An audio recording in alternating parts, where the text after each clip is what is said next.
he muttered. Then, abruptly peaking his voice, he started yelling his head off. You never listen to me, Bobby. I wouldn't have to do this if you just freaking listen to my directions. Simple directions. If you can't even follow simple directions, Bobby, your bosses are gonna tell you, oh my god, get the hell out. Bobby started crying on the spot.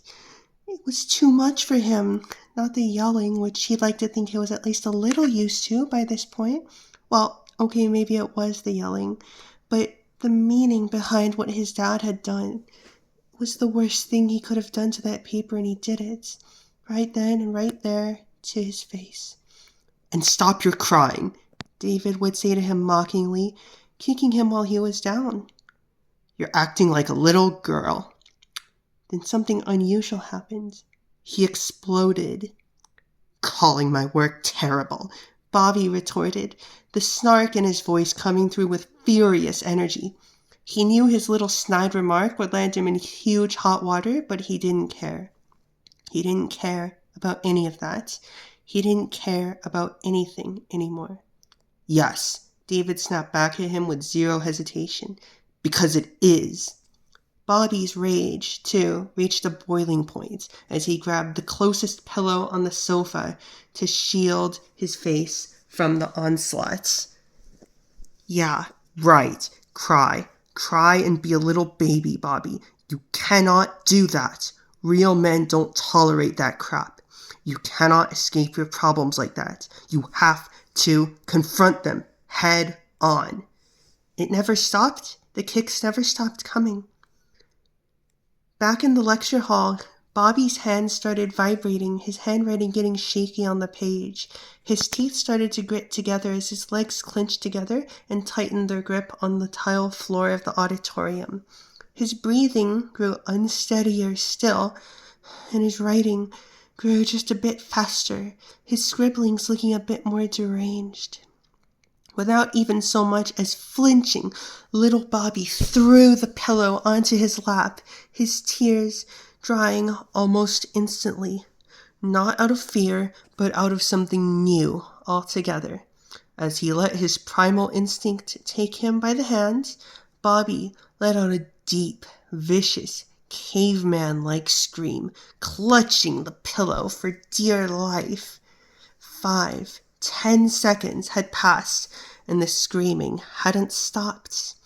Then, without warning, he tossed the pillow across the couch as his scream transformed into a legendary sight to behold. I am Godzilla! Bobby roared at the absolute tippy top of his lungs. He was now fully out of control, taking even himself by surprise, and he didn't care one bit. Sit down, Robert Steele, sit back down right now, his dad ordered, barking every word as if through a megaphone. Bobby did not sit back down.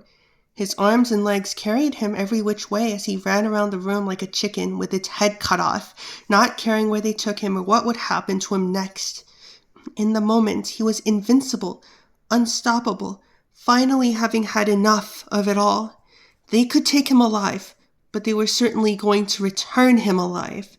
As he roared, clawing at the pillows, the sofa, and even the air, Bobby stomped his feet on the ground with every step, making the earth itself tremble in his wake.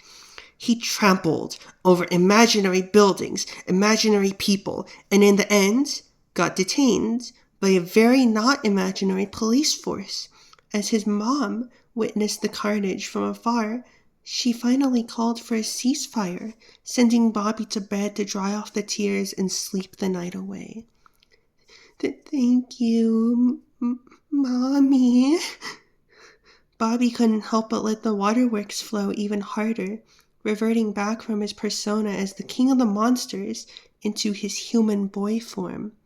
A boy who wanted nothing more than to be free, to live life on his own terms, as his own person. Bobby's oversized, hairy adult man arms now clutching the pen for dear life, just like little Bobby's pillow, spontaneously opened his backpack front pocket, inside which lay Professor Emerson's thesis comments. This was the key to his destiny, and, in the same breath, the ultimate gatekeeper. But maybe, just maybe, this was finally what he'd needed to break past the lock. Maybe this would be the key that would unlock his destiny.